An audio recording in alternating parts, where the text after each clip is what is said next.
Yeah, a very happy afternoon to all the participants and a warm welcome to our today's keynote speaker, Architect Mukund Godbole sir. So thanks for joining. आमच्या second session मध्ये तुमचं परत स्वागत आहे. आपण हल्लीच एक redevelopment वरती आपण पहिला सेशन केला होता बेसिक टर्मिनॉलॉजीज वरती. This is our second session and third session we are planning for the self redevelopment also.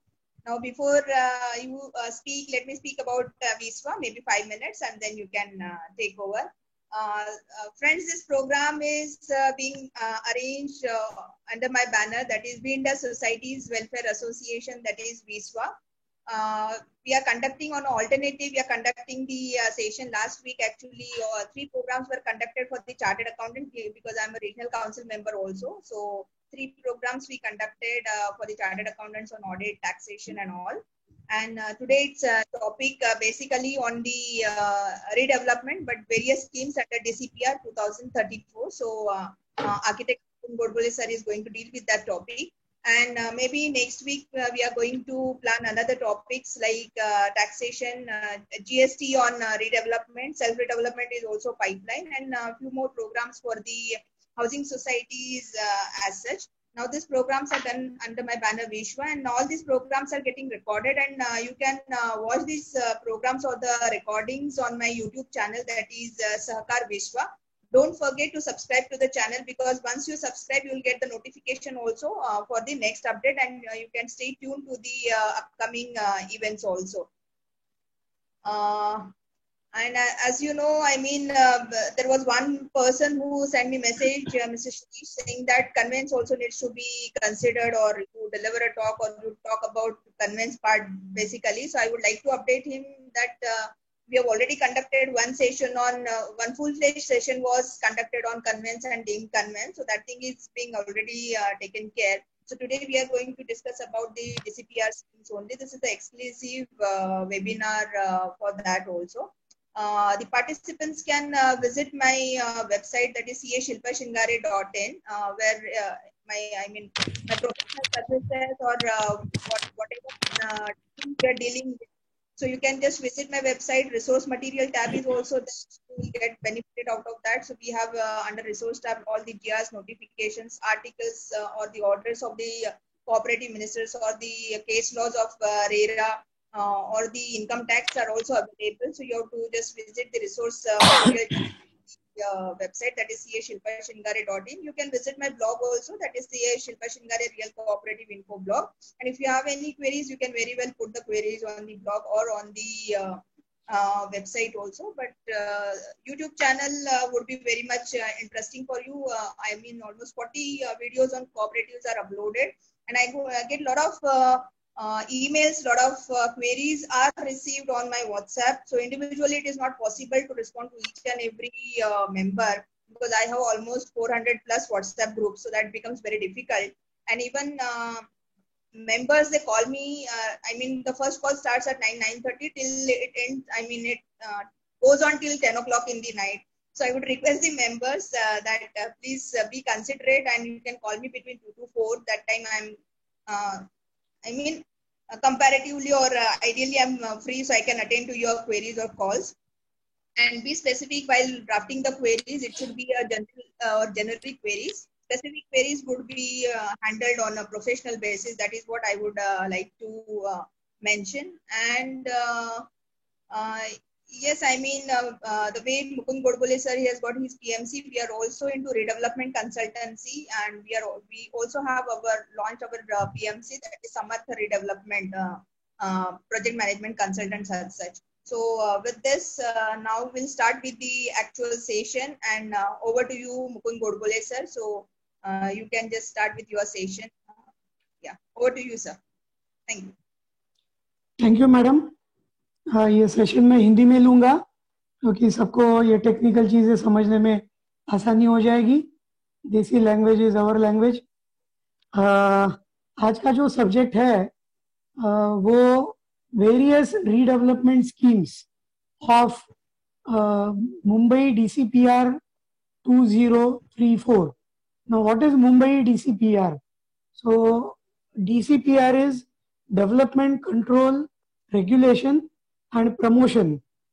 regulations. Okay, so Development Control and Promotion Regulation 2034.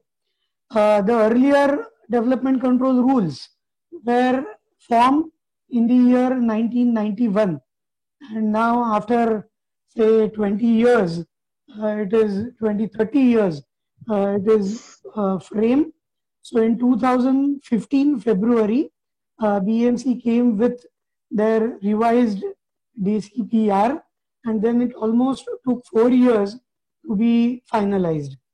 अभी ये जो DCPR 2034 आ गया है, इसमें हम देखेंगे कि रीडेवलपमेंट स्कीम्स कौन सी है.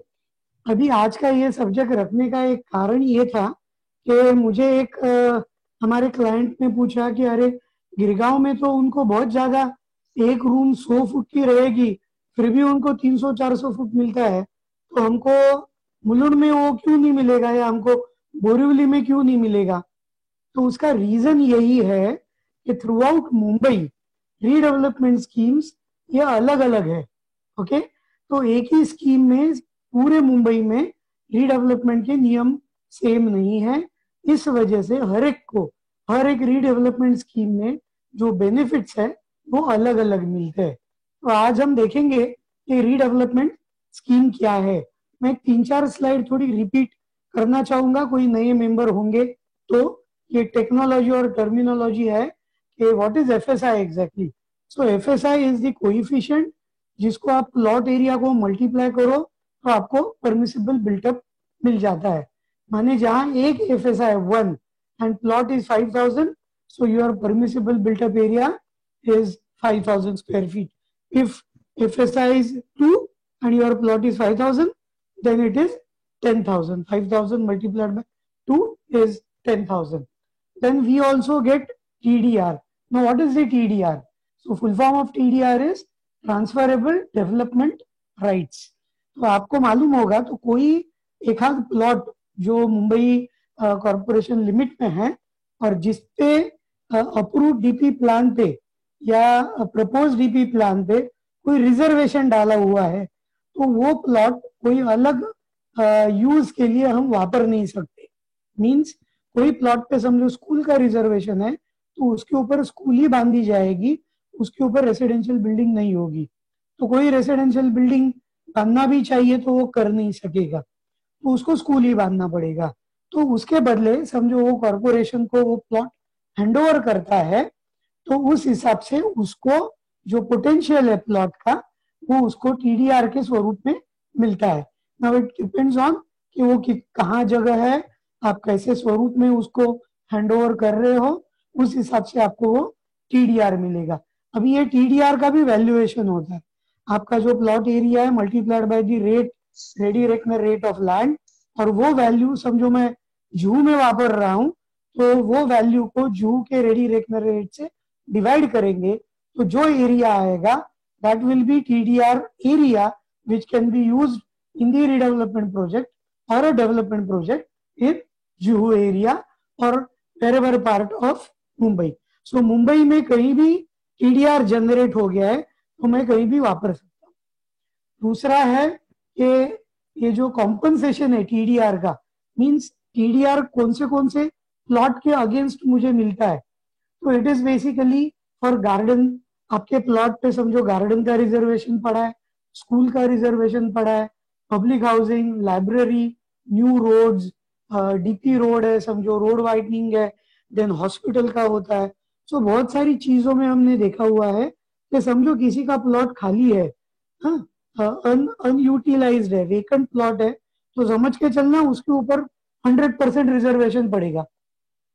तो जनरली जो रिजर्वेशन पड़ा है, एक तो हम रिजर्वेशन अकोमोडेशन प्रिंसिपल में you can develop that reservation. Okay, या आप कॉर्पोरेशन को वो प्लॉट हैंडओवर करो and return you can get it your TDR back with you. Okay, then is premium FSI. Now this premium FSI is available against payment from corporation. Okay, तो जो भी ready reckoner rate है उसके some percentage you have to pay to corporation जो locality में है and then you get the premium FSI. And this premium FSI is dependent upon the width of the road abutting the plot. Means आपके plot के सामने जो road है, जो road की विड्थ ज्यादा रहेगी तो आपको टीडीआर भी ज्यादा मिलेगा और प्रीमियम एफएसआई भी ज्यादा मिलेगा. Okay, then comes the fungible FSI. अभी फंजिबल एफएसआई क्या है एग्जैक्टली तो आपको मालूम होगा. तो ये फंजिबल एफएसआई आने से पहले डेवलपर लोग आपको एक फ्लावर बेड देते थे. मीन्स आपके लिविंग रूम या बेडरूम के बाहर if you step down there was a balcony sort of thing. Okay, तो that was architectural treatment. Later on वो सब डेवलपर जो है वो ऐसे ही अनऑथराइजली बहुत सारे लोग अंदर लेते थे, इनक्लोज करते थे, विच वॉज अनऑथराइज. तो कॉर्पोरेशन ने सोचा कि हमने एक फंजिबल एफएसआई का कॉन्सेप्ट निकालना है और वो जो है it is around 35% permissible on your built up area. Okay, तो जितना बिल्टअप एरिया है उसके ऊपर आपको फंजिबल जो है वो 35% मिलेगा. अभी ये जो 35% फंजिबल है वो एग्जिस्टिंग जो रीडेवलपमेंट प्रोजेक्ट है उसमें जो एग्जिस्टिंग बिल्टअप होता है उसके ऊपर जो फंजिबल एफएसआई मिलता है it is free of cost. ध्यान में रखना, it is free of cost. However जो सेल कंपोनेंट के लिए फंजिबल डेवलपर ले लेता है it is at a chargeable basis. Okay, that is also to some percent of your ready reckoner rate. Please keep it in mind कि redevelopment में existing जो आपका रिहैब कंपोनेंट होगा मीन्स एग्जिस्टिंग बिल्टअप एरिया होगा, वो built up area पे जो fungible मिलता है वो डेवलपर सेल कंपोनेंट करके बेच नहीं सकता. एक तो वो वेस्ट करेगा या आपको ही उसे देना पड़ेगा. तो आपका जो अधिकार है ये फंजिबल का, आपको डेवलपर को बोल के 35% on your pure built up area which doesn't count balcony area. ध्यान में रखना, एग्जिस्टिंग फ्लैट के एरिया में बालकनी का एरिया जो है वो बिल्टअप एरिया में पकड़ते नहीं है क्योंकि वो 10% वो बालकनी फ्री ऑफ एफएसआई रहती है. So without free of FSI balcony ये जो बिल्टअप एरिया है उसके ऊपर 35% फंजिबल जो है वो रीडेवलपमेंट के लिए फ्री है, सेल कंपोनेंट के लिए चार्जेबल है. Then main is the access road. आपके प्लॉट के सामने समझो 9 मीटर या उससे ज्यादा रोड विड्थ है जो एक्सेस रोड की, तो आपको टीडीआर भी मिलेगा और आपको प्रीमियम एफएसआई भी मिलेगा. यदि आपके प्लॉट के सामने का रोड ये 9 मीटर बोले तो 30 फुट से कम है तो आपको टीडीआर और प्रीमियम एफएसआई मिल नहीं सकता है. मगर मुंबई के जो ऑनरेबल म्युनिसिपल कमिश्नर है उन्होंने एक जीआर निकाला था कि ये जो रोड है समझो 7 मीटर है, 6 मीटर है या 8 मीटर है, that can be widened up to 9 meters, so each and every plot can avail the benefit of TDR and premium FSI. There is a process for the same that you have to apply to ward office, and then from ward office the proposal goes to honorable municipal commissioner's office. उसके बाद suggestion objection होते हैं. एक reason जो आजू बाजू plot वाले हैं उनको एक सजेशन ऑब्जेक्शन का एक चांस मिलता है. And later on, in most of the cases, if there is no physical problem, okay, ये जो 9 मीटर के छोटे रोड विड्थ है वो 9 मीटर तक होके हर एक प्लॉट को रोड विड्थ के हिसाब से टीडीआर और अपने को प्रीमियम एफएसआई मिल जाता है. अभी ये जो टेबल है that is under regulation of 30A1 and it is called as a table number 2. Now this table shows you how much FSI you are going to get, how much TDR you are going to get and how much premium FSI. Now first on the left side, first column you see it is island city, and if the road is less than 9 meter, so you get only base FSI of 1.33. If the road width is more than 9 up to 12, so you get 1.33 FSI, 0.5 premium FSI and 0.17 TDR. So it is amounts to 2 FSI.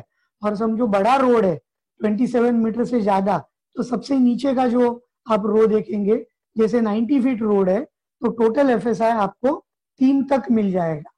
अभी सबब में आप जाएंगे तो सबब में 9 metre या 12 meter तक रोड विड्थ है, रोड फ्रंटेज, तो 1 is your basic FSI, 0.5 is your premium FSI, 0.5 TDR, so it comes to 2। अभी पहले भी आपको याद होगा, तो रोड कितना भी छोटा हो, कितना भी बड़ा हो, सबब में एक FSI बेसिक था और एक TDR था। मगर समझो अभी सबब में 90 फीट रोड है, जैसे वेस्टर्न सबब में लिंक रोड है which is a very wide road, या मुलुंड में 90 फीट रोड है कैंपस होटल के यहाँ, तो उनको कितना मिलेगा? एक FSI plus 0.5 premium plus 1 TDR, means they get the benefit of additional 0.5 FSI. Okay, but the premium and TDR FSI is at charge. It is not free. Now we will come to our main topic of today, that is redevelopment scheme in DCPR, that is Development Control and Promotion Regulation 2034, means 2034 तक ये नियम रहेंगे। 2034 में वापस मुंबई के development plan में change हो गए, नया डेवलपमेंट प्लान आएगा और आगे जो 20 वर्ष जो हम प्रोग्रेस करेंगे उस हिसाब से, जैसे भी हमारे सिटी की ग्रोथ होगी उस हिसाब से 2034 में नए रेगुलेशंस आएंगे जो आगे चल के आगे के 30 बरस के लिए चलेंगे। अभी हम ये जो रीडेवलपमेंट स्कीम्स है वो कौन सी स्कीम्स है वो हम देखेंगे। अभी विल गो सीरियल वाइज। 33 जिसमें पूरे डेवलपमेंट एंड रीडेवलपमेंट के नियम उसमें लिखे गए हैं बुक में। If you go on the website of MCGM, that is Municipal Corporation of Greater Mumbai, you can download this DCPR 2034. Also, all the development plan sheets of each and every ward is also available on that. So for your information, you can download and you can check also whether your plot has reservation under residential zone or any commercial zone, or is there any reservation, like I said it, कोई school है, कोई garden है, कोई hospital, ऐसा तो नहीं है ना। वो बिफोर रीडेवलपमेंट हमको वो देखना चाहिए। Okay, so first redevelopment scheme is under 33(5) clause and it is specifically for MHADA plots. Means जो भी म्हाड़ा के प्लॉट है, MHADA own plot and lease to societies, means जो हम देखेंगे कि DN नगर में म्हाड़ा की सेटलमेंट है। If you consider Mumbai east तो पंत नगर है, नायडू नगर है, कन्नमवार नगर है, या कुर्ला में टिळक नगर है। तो ऐसे जो म्हाड़ा के लेआउट्स है उनमें जो जो बिल्डिंग्स है उसको हमको रीडेवलप करना है, तो we have to give under 33(5). अभी क्या है, ये सब टेक्निकली बहुत कॉम्प्लिकेटेड है। मैं कोशिश करूंगा कि हर एक नियम के 2 से 3 स्लाइड बना के आपको एक बेसिक इंफॉर्मेशन मिले, जिस वजह से आपको समझेगा कि आपका रीडेवलपमेंट कौन से रीडेवलपमेंट स्कीम के अंडर हो जाएगा।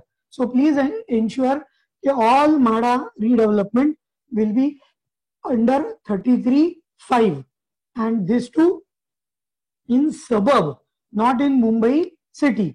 ओके, मुंबई सिटी में जितने भी है बिल्डिंग जो रिपेयर बोर्ड ने वगैरह वो टाइम बांधे थे, they will go under 33(7).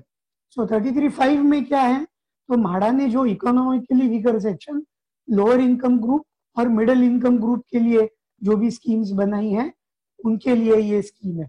Now basic up to plot area of 4000 square meter 3 FSI मिलता है। मीन्स योर जो प्लॉट लीज किया हुआ है आपको वो एरिया प्लस आपके प्लॉट के आजू बाजू में tidbit area, means corner plot में समझो थोड़ा और एरिया आपके प्लॉट के आजू बाजू में है। म्हाड़ा में जो लोग रहता है उनको टिडबिट एरिया पता चलेगा। जो भी लेआउट डिवीजन होते हैं इसमें खाली आपकी बिल्डिंग के बाहर में इधर 3 मीटर्स और 4 मीटर ओपन स्पेस छोड़ के जितना जो रेक्टेंगल बैठता है that is only given on lease to every plot, और area around that is called as a tidbit area. तो वो सब आपका लीज का प्लॉट एरिया और टिडबिट एरिया पकड़ के 4000 मीटर के अंदर का प्लॉट 3 FSI, और 4000 स्क्वायर मीटर के ऊपर का plot with road width of 18 meter and more उसको 4 FSI है। Okay, if the plot is more than 4000 square meter, however the road width road frontage is less than 18 meter तो उसको भी 3 ही FSI मिलेगा. Okay okay.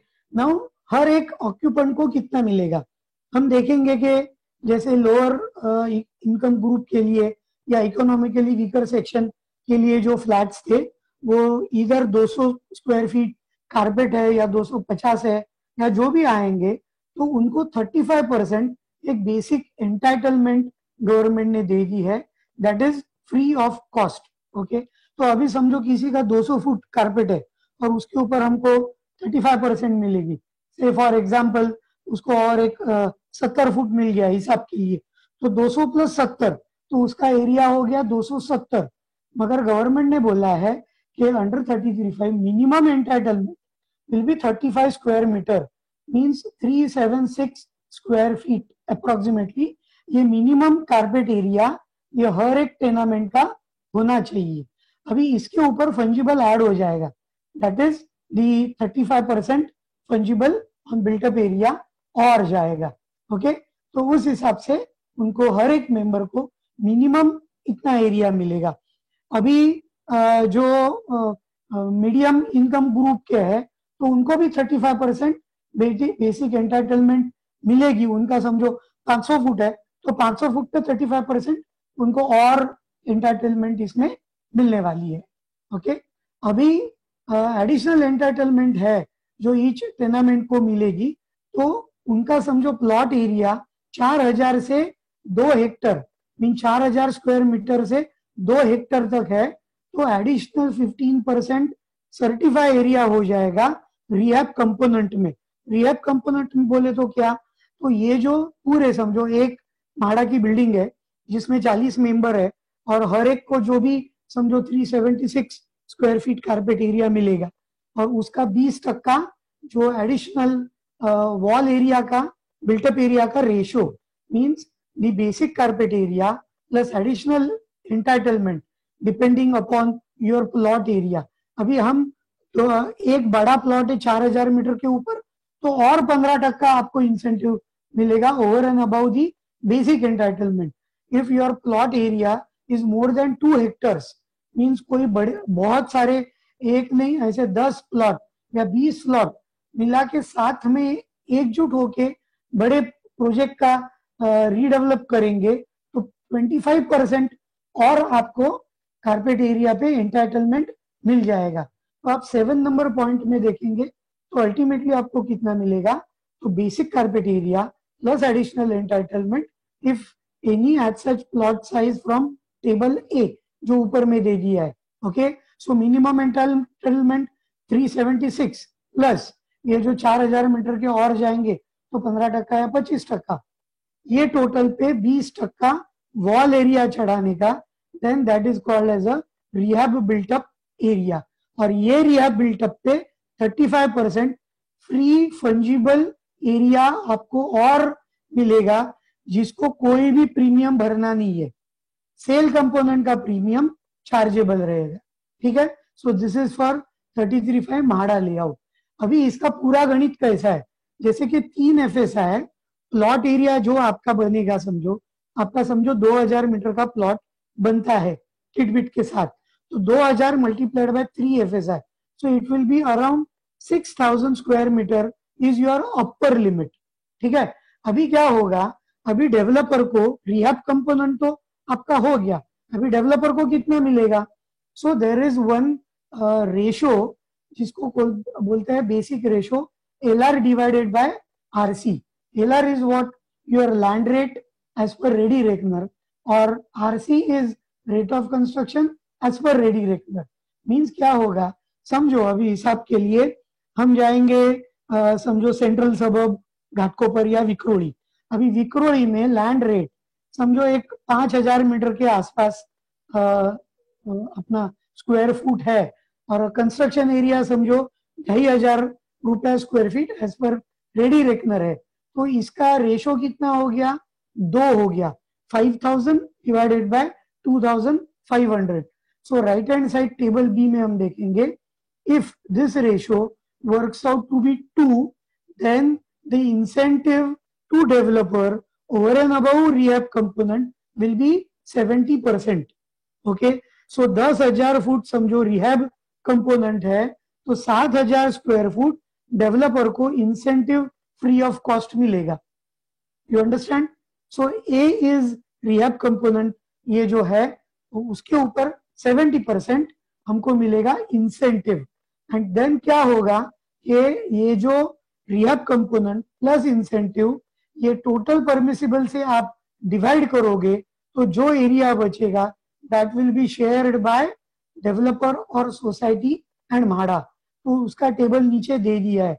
Now if we are into Kannamwar Nagar and the ratio is up to 2, then जो बचा हुआ area है within the limit of 3 FSI after deducting your rehab component and the incentive given to developer, जो बचेगा. Okay, समझो आपको 10,000 foot का plot है और 30,000 आपको 3 FSI के हिसाब से मिल गया है. तो 10,000 समझो आपका रिहैब है, 7,000 आपको मिलेगा इंसेंटिव, तो हो गया 17,000.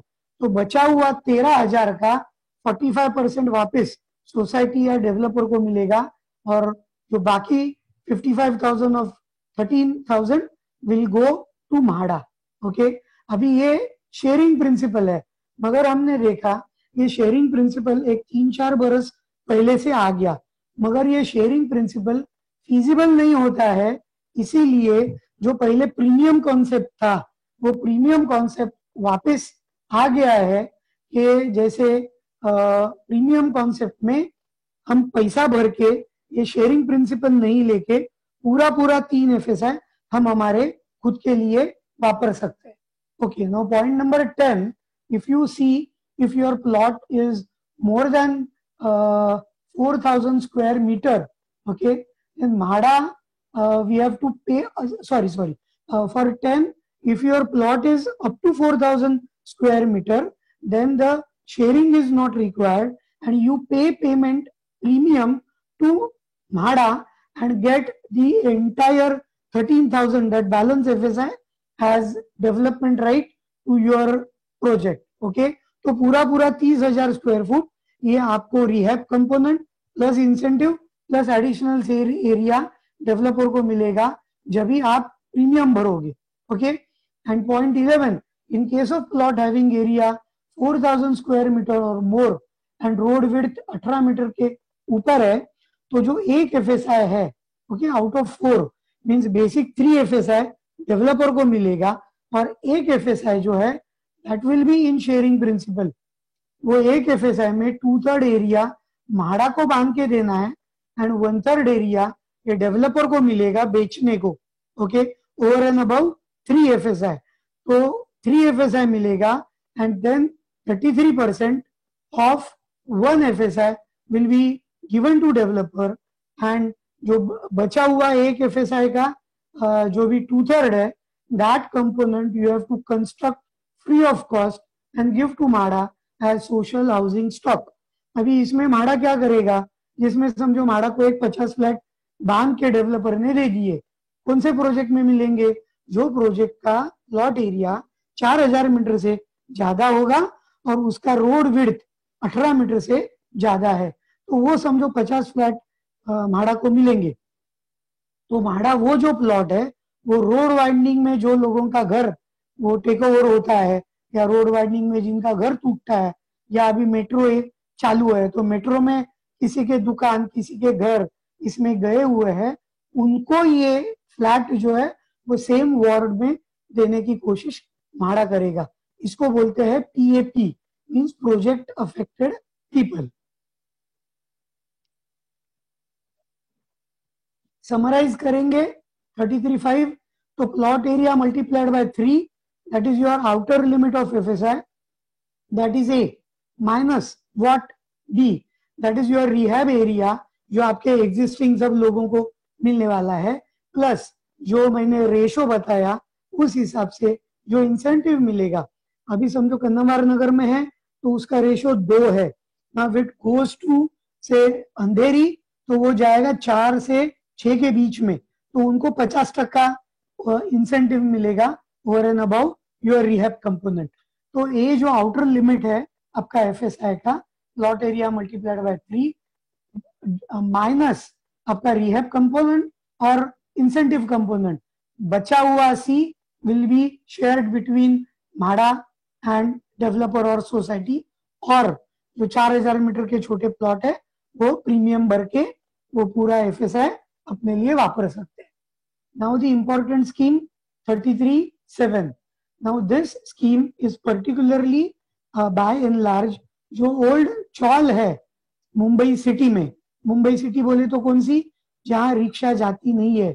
साउथ मुंबई से लेके सायन तक और साउथ मुंबई से लेके माहिम जो मिठी रिवर क्रॉस होती है उसके पहले पहले मच्छीमार कॉलोनी है वो एरिया तक.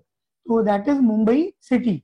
And what is cessed tenanted buildings means ऐसी बिल्डिंग जो ओनर ऑक्यूपाइड है और जो बिल्डिंग में पागड़ी सिस्टम पे आपको याद होगा तो पुराने ब्रिटिशर के जमाने से पागड़ी सिस्टम चलती थी, जो उनके भाड़े पे वो फ्लैट दिए हुए हैं. मींस वो जो टेनेंट्स है भाड़ूत है, they are not owner of that building, they are on a tenanted protected tenant under rent control act. और भी एक कंडीशन क्या है, that building should be prior to 30th June 1969. Okay, तो ये 1969 30th जून से पहले की ऑक्यूपाई हुई चाहिए. It should be cessed tenanted building, owner owned tenant occupied. Okay, उसमें ओनर भी ऑक्यूपाई होगा तो भी चलेगा. अभी ये सेस्ड बिल्डिंग बोले तो क्या है, अभी आपको मालूम है कि जब भी रेंट कंट्रोल एक्ट आ गया तो भी ये सब टेनेंट प्रोटेक्टेड हो गए. मीन्स मालिक उनको बाहर निकाल नहीं पा रहा था unless he goes into court and prove that there is a urgent need to owner. और टेनेंट के पास दूसरे घर है और पैसे वाला है, उसको कोई डिपेंडेंसी नहीं है ये फ्लैट की या ये टेनेंटेड प्रीमाइसेस की. ऐसा वो जाके कोर्ट में जीतता है तो ही टेनेंट बाहर निकलेगा. ओके, तो ये रेंट कंट्रोल एक्ट प्रोटेक्शन के वजह से भाड़े में इंक्रीज नहीं हो गया. तो आज ही हम देखेंगे गिरगांव में जो भी 10x10 का एक खोली या 10x10 के 2 खोली है, उनके आज भी भाड़ा 50 या 100 रुपया है.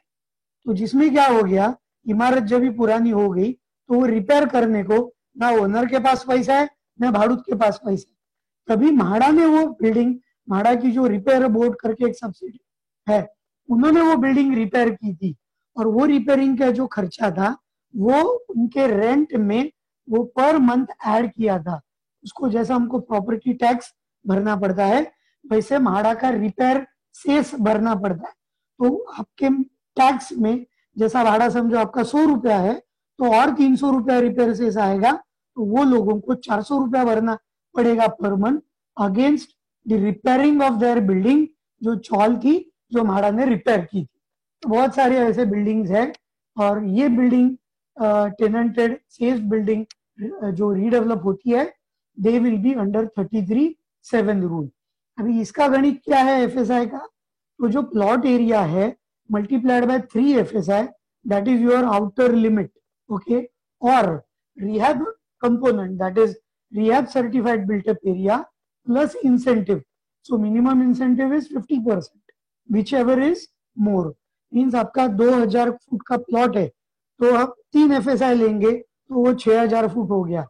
और 2000 फुट के प्लॉट में समझो आपका 3000 फुट, ओके 3000 फुट आपका कंस्ट्रक्शन है 2000 फुट के प्लॉट में, तो 50% इंसेंटिव 3000 प्लस 50% 1500 तो 4500 फुट हो गया. तो 4500 विथ इंसेंटिव हो गया, 6000 3 एफएसआई से हो गया, विच एवर इज मोर. तो आपको मिलेगा 3 एफएसआई का नियम. यदि आप देखेंगे लैमिंगटन रोड पे जाएंगे तो एज ऑफ डेट वो ग्राउंड प्लस 5-5 6-6 माले की चौल कंस्ट्रक्टेड है, तो इसमें 5 या 6 तक एफएसआई कंज्यूम्ड है. ओके, मींस आपका प्लॉट समझो 2000 फुट का है तो ऑलरेडी 10-10 हजार फुट कंज्यूम्ड है. तो अभी 2000 फुट पे 3 एफएसआई से खाली 6000 आपको परमिसिबल बिल्टअप मिलेगा. मगर इंसेंटिव के हिसाब से समझो 10,000 आज के तारीख में है तो और इनको 50% इंसेंटिव 5,000 मिलेगा. तो they can go up to 15,000 square feet. तो 3 एफएसआई से 6,000 था बट इंसेंटिव से 15,000 है. तो इंसेंटिव स्कीम इज मोर तो that redevelopment will go under rehab plus 15% incentive scheme. अभी ये लेमिंगटन रोड की केसेस सम एक्सेप्शनल केसेस है, मगर इन जनरल आप गिरगांव में देखोगे तो गिरगांव में चॉल जो कंस्ट्रक्टेड है they are consuming minimum FSI of 2 to 3। ये आप देखेंगे तो हर एक चॉल में एफएसआई कंज्यूम्ड है ऐसे। तो ये 3 एफएसआई और रिहैब प्लस इंसेंटिव। अभी ये जो मिनिमम 50% इंसेंटिव है वो ज्यादा कभी मिलता है जब भी सिर्फ एक प्लॉट मीन्स एक सिटी समझो हम रीडेवलप करते हैं तो हमको 50% इंसेंटिव मिलेगा। यदि आजू बाजू वाले 2 प्लॉट जिसके ऊपर एक एक बिल्डिंग है या एक बहुत ही बड़ा प्लॉट है जिसके ऊपर 2 चॉल है, सो 2 प्रोजेक्ट हम साथ में आएंगे, so from 2 to 5 project plot हम साथ में एक बार करेंगे बाय मर्जिंग दोस प्लॉट, तो we will get incentive of 60% means existing rehab component plus 60%। Okay, and over and above आपको if it is 50% incentive 5% additional incentive rehab component में। ये पहले जो डीसीपीआर में है जो फडणवीस सरकार थी वो टाइम हमको 5% वो एडिशनल दिया। If it is 60% incentive for 2 to 5 plots together then you will get additional incentive to rehab component. Means आपका 6000 फुट बढ़ गया है तो उसको 5% या इसको 8% या 15% एडिशनल इंसेंटिव मिलेगा to make project more viable and to promote member. एक तो ये रीडेवलपमेंट आप जल्दी करो या 2 या 3 प्लॉट साथ में आके करेंगे तो क्या होगा। गिरगांव में हम देखेंगे या दादर में देखेंगे कुछ जो चाली है छोटे छोटे प्लॉट है, छोटी छोटी बिल्डिंग है, तो इसमें क्या होता है बहुत ऊंची ऊंची बिल्डिंग हो जाती है जिसमें फायर फाइटिंग के लिए जगह छोड़ने में मुश्किल होती है। तो समझो 2 या 5 प्लॉट 6 प्लॉट साथ में आएंगे, बड़ा प्रोजेक्ट होगा तो क्या होगा बड़े प्रोजेक्ट में डिजाइनिंग भी अच्छा बनेगा। शायद एक सेल की बिल्डिंग अलग होगी, एग्जिस्टिंग वेंडर की रिहैब बिल्डिंग अलग होगी, अपने को पार्किंग रिक्वायरमेंट अच्छी तरीके से डिजाइन करने को मिलेंगे। और जैसे चौल में छोटे छोटे छोटे जहाँ 2 बिल्डिंग में 5 फुट का फासला होता था तो लाइट और वेंटिलेशन बराबर नहीं था। समझो हम 5 प्लॉट साथ में आएंगे, प्लॉट बड़े होंगे तो ये डिजाइनिंग अच्छा होके एक अच्छा प्लानिंग और एक अच्छा लाइफस्टाइल लोगों को मिल सकेगा। इसके लिए सरकार ने ये बेनिफिट दे दिया। अभी इसमें हमको मिनिमम एंटरटेनमेंट क्या है तो समझो कोई भी टेनेंट यदि वो 100 फुट या 200 फुट ऑक्यूपाई करता होगा तो उसको ये रीडेवलपमेंट होने के बाद उसको मिनिमम 300 स्क्वायर फीट का पहले घर मिलेगा।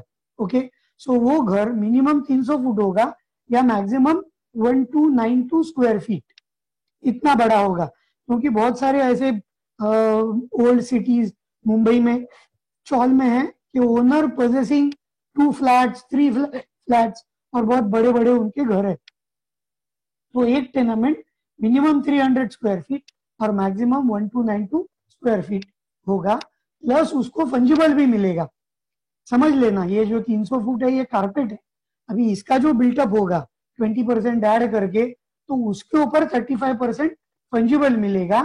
Okay, as minimum area. तो ये सबका जो है 400 के ऊपर जाएगा मिनिमम जो कारपेट एरिया अपने को मिल सकता है।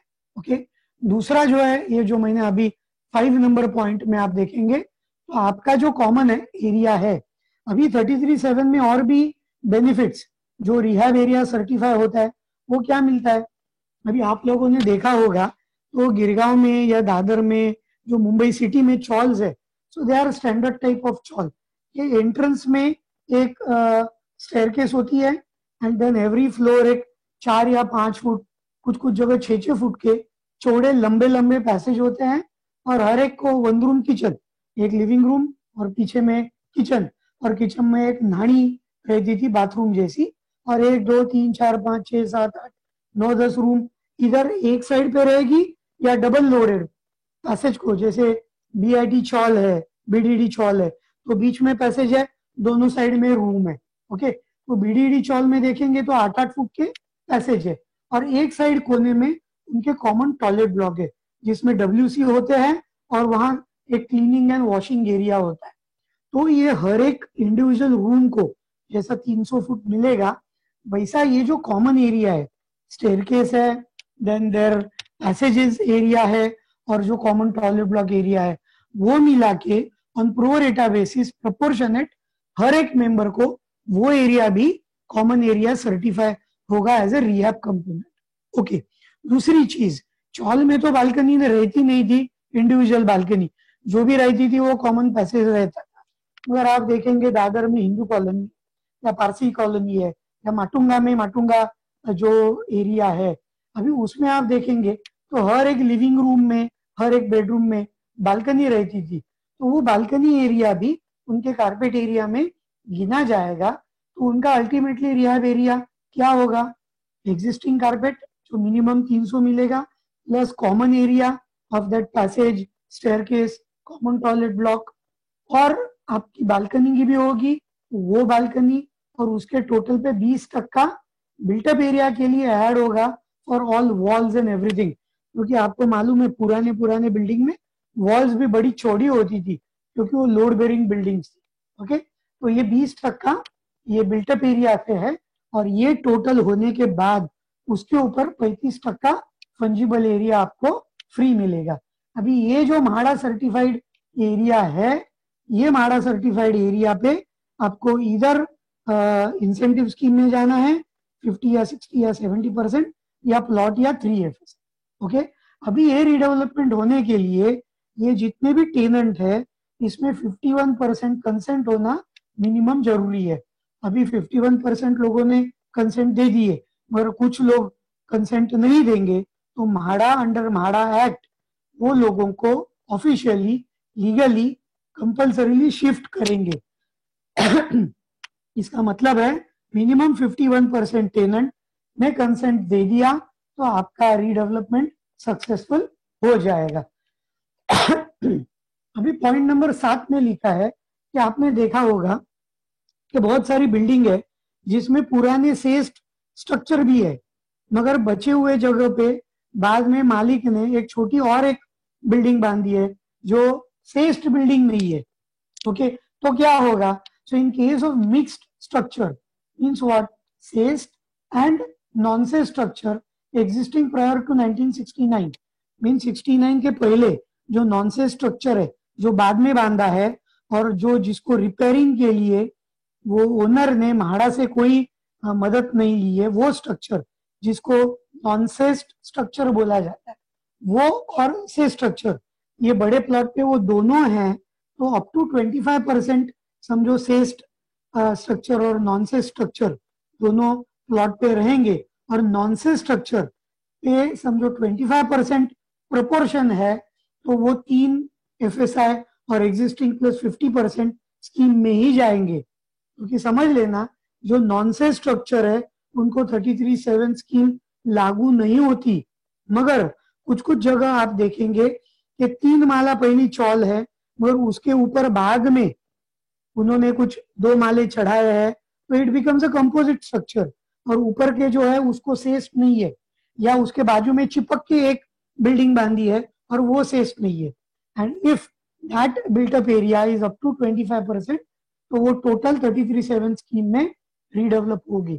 मगर वो जो नॉन सेस्ट स्ट्रक्चर, आगे का जो पॉइंट है 8, नॉन सेस्ट स्ट्रक्चर जिसके रिपेयरिंग के लिए ओनर ने म्हाडा की मदद नहीं ली है, वो स्ट्रक्चर समझो 25% बिल्टअप एरिया से ज्यादा है, तो क्या होगा? समझो वो 40% है, तो 25% तक उसका बिल्टअप एरिया ये 33(7) में रूल में लिया जाएगा, और जो बचा हुआ ज्यादा बिल्टअप एरिया है that will go into regular FSI scheme, जो मैंने आपको फर्स्ट टेबल नंबर 12 दिखाया, जिसमें 1.33 FSI plus premium FSI and TDR on depending on your road width. Okay, so this will be combination. थोड़ा कॉमन मैन के लिए ज्यादा टेक्निकल है, मगर मैं थोड़ा आपको समझने के लिए क्या क्या होता है बता रहा हूं। अभी हम देखेंगे कि एप्लीकेबल टू ऑथराइज डिलापिडेटेड, अभी ये 33(7)A मीन 33(7) क्या होगा कि ये जो building tenanted owner occupied Mumbai city में है एंड सेस्ट बिल्डिंग है। Okay, now other than those category 33(7)(a) में authorised dilapidated tenanted buildings in suburb and dilapidated non-cessed tenanted building in island city means जो tenanted building है city में and सबब में भी मगर उसको माड़ा सेज नहीं है तो वो 33(7)(a) के अंडर रीडेवलप होगी। अभी उनको भी 33(7) जैसे ही नियम दे दी है। उनको क्या दे दिया है? रियाप प्लस इंसेंटिव, ओके, और परमिसिबल एफएसआई जो मैंने टेबल आपको 12 नंबर का टेबल पहले दिखाया under clause 30(a)(1), okay. Means अभी आप समझो पार्ला में रहते हो और वो टेनेंटेड बिल्डिंग है, मीन्स पहले माले पे ओनर रह रहा है या दूसरे माले पे मालिक रह रहा है और ग्राउंड और फर्स्ट फ्लोर पे टेनेंट है, तो उसको क्या होगा? ये टेबल नंबर 12 के हिसाब से depending on his road width उसकी एक कैप वर्किंग हो जाएगी कि उसको कितना मैक्सिमम एफएसआई मिलेगा। और उनका जो total occupied certified rehab component है प्लस 50% उनको जो इंसेंटिव मिलेगा और 3 FSI, so which ever is मोर, एक तो आपको जो एफएसआई मिलेगा, ठीक है, एज 3 एफएसआई नहीं, I am sorry, as per the table 12 आपको जो एफएसआई मिलेगा तो वो एफएसआई या rehab area plus 50% which ever more आपको यहाँ गणित मिल जाएगा। इसमें भी मिनिमम टेनेंट समझो 200 फुट का है तो उसको भी 300 फुट मिलेगा प्लस उसका 20% से बिल्टअप एरिया वर्किंग होगा और उसके ऊपर आपको फंजिबल फ्री मिलेगा। वापिस रिहैब कंपोनेंट का फंजिबल फ्री रहेगा, सेल कंपोनेंट का फंजिबल जो है वो चार्जेबल रहेगा। अभी इसमें भी इंसेंटिव है, जैसे 33(7) में है सिंगल प्लॉट है तो इंसेंटिव काउंट करते समय 50% काउंट करना, 2 से 5 प्लॉट है तो incentive 60% and additional incentive for rehab member 5, 8 and 15%। सो थोड़ा बहुत अभी ये जो existing plus incentive means rehab component plus 50 या 60% इंसेंटिव या permissible FSI which ever is मोर, ये जो गणित है ना, ये गणित बहुत सारी रीडेवलपमेंट स्कीम को अभी कॉमन कर दिया है, ठीक है। तो 5 नंबर के पॉइंट में आपको बता दिया, to work it out the built up area of rehab component. Rehab component means the existing owner occupied area plus tenant occupied area plus जो भी उनका बालकनी वगैरह रहेगा वो एरिया, वो कारपेट एरिया होगा, उसके ऊपर 20% ऐड करेंगे for all walls and everything to arrive to your built up area. यहाँ भी 51% कंसेंट मिनिमम लगेंगे, मगर ये बिल्डिंग जो है टेनेंसी 13 जून 1996 के पहले टेनेंट होनी चाहिए। एनी टेनेंट जो 96 के बाद जो रजिस्टर्ड हुए हैं इनको ये प्रोटेक्शन नहीं मिलेगा, मींस इनको रिहैब कंपोनेंट में वो उनका एरिया सर्टिफाई नहीं होगा, ओके। कभी कभी लोग क्या करते हैं, डेवलपर जो थोड़ा गलत किस्म का काम करते हैं, टेनेंट का बिल्डिंग ले लेने का और बैकडेटेड गलत टेनेंटेड पावती बना लेने का, तो वो चलेगा नहीं। 96 में जो आपका मतदान पत्रिका होती है, आपके जो लोकसभा, विधानसभा या म्युनिसिपल कॉर्पोरेशन के वोटिंग लिस्ट में 95-96 की जो लिस्ट है उसमें आपका नाम होना चाहिए। उसमें नाम नहीं है तो यू आर नॉट, उनका एरिया जो है वो रिहैब कंपोनेंट को सर्टिफाई के लिए प्रोटेक्टेड नहीं है, ओके। अभी ये जो बिल्डिंग बोले हैं, ये बिल्डिंग डिलैपिडेटेड होने चाहिए and minimum life should be 30 years and then it should be certified by BMC as dilapidated, तो ही वो इमारतें अंडर 33(7)(a) में रीडेवलप होगी। अभी 33(7)(b) मीन्स क्या है, जो 33(7)(a) में भी नहीं आती, 33(7) में भी नहीं आती, वो 33(7)(b) में आती है। अभी इसमें कौन सी बिल्डिंग आती है?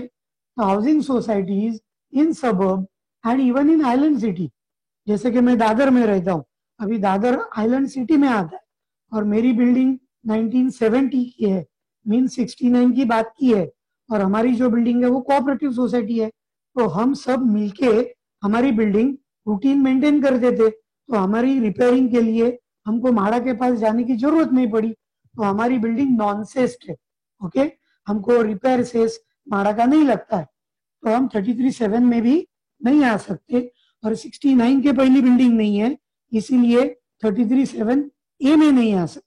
सो ऑल दोज बिल्डिंग्स 30 जो 1969 के बाद की कोऑपरेटिव सोसाइटीज है इन सबब एंड इन आइलैंड सिटी, जिनकी उम्र 30 वर्ष है, इनके रीडेवलपमेंट के लिए ये नई स्कीम है 33(7)(b। इसके लिए भी एफएसआई का क्या नियम है, एग्जिस्टिंग बिल्टअप एरिया। अभी ये एग्जिस्टिंग बिल्टअप एरिया कौन सा, जो आपका अप्रूव्ड प्लान, जो 30 वर्ष के पहले जब भी बिल्डिंग अप्रूव हुई तभी का जो अप्रूव्ड प्लान है, दैट इज वेरी इंपॉर्टेंट, क्योंकि वो जो हर एक का फ्लैट वो टाइम जब भी मंजूर हुआ था, उसके बिल्टअप एरिया पे आपको फंजिबल मिलता है। समझ लेना कि ये जो कोऑपरेटिव सोसाइटीज की सिटी या सबब में जो रिडेवलपमेंट होती है, इरिस्पेक्टिव वो डेवलपमेंट सेल्फ रिडेवलपमेंट हो या डेवलपर के थ्रू हो, जो फंजिबल एफएसआई मिलता है वो हर एक क्या फ्लैट का कैलकुलेशन दिखाना पड़ता है। Means we need to have our old approved plan, और वो अप्रूव्ड प्लान में हमको आर्किटेक्ट को हर एक फ्लैट का बिल्टअप एरिया वर्किंग करके वहां कैलकुलेशन देना पड़ता है।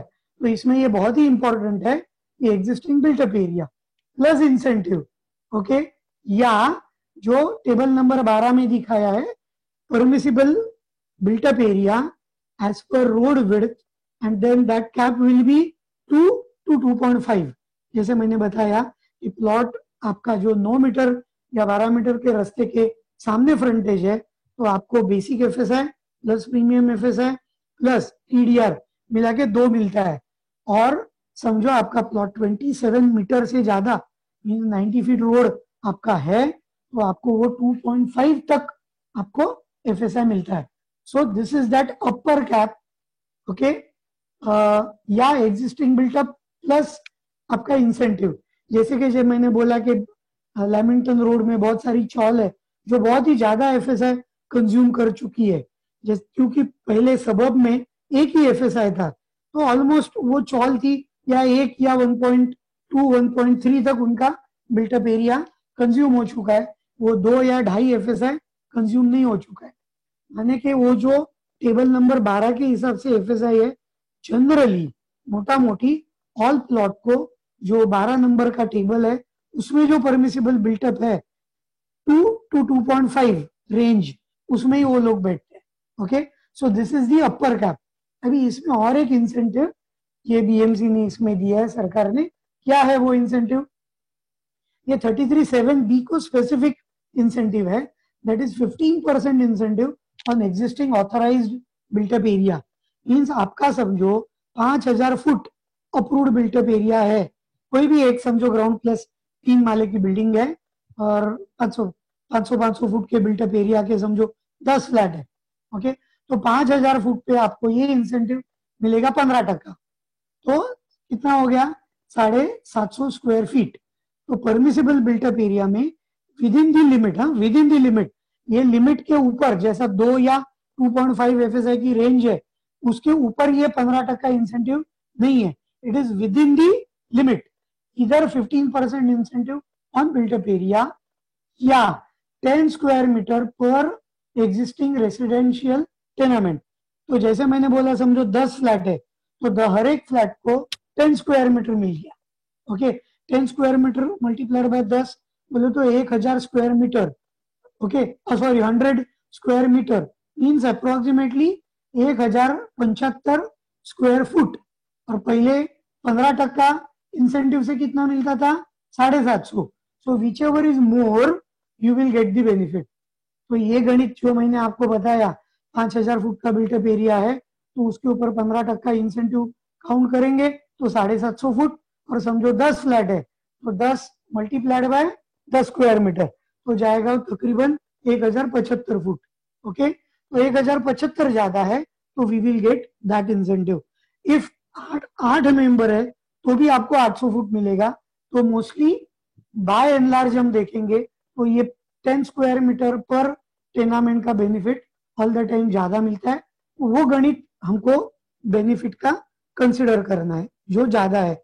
अभी क्या हो गया, ये अपर लिमिट से ये इंसेंटिव ज्यादा नहीं है, विद इन द लिमिट है। इसका मतलब क्या है कि उतना एरिया जो आपको मिलेगा, समझो 1000 फुट हो गया, तो आपको टीडीआर जो मार्केट से खरीदना है वो 1000 फुट कम खरीदना है, ठीक है, बिकॉज हम लिमिट क्रॉस नहीं कर सकते। तो ये एक इंसेंटिव दिया है for the better feasibility.